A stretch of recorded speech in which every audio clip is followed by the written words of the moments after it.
eruption.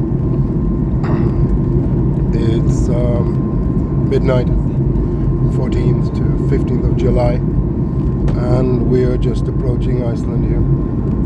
So here I'm getting a little glimpse of the eruption. The eruption plume is moving towards the south, the gas plume and the smoke from all the burning of the vegetation.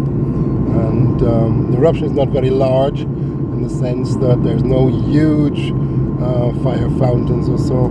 They are only tens of meters tall. We can just about see them here behind the smoke screen.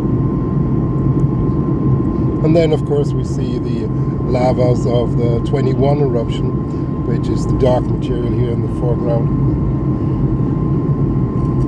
And if the eruption continues, there's a good chance that the new 2023 lavas will actually join up on the far eastern end, northeastern end of the 21 and 22 lavas.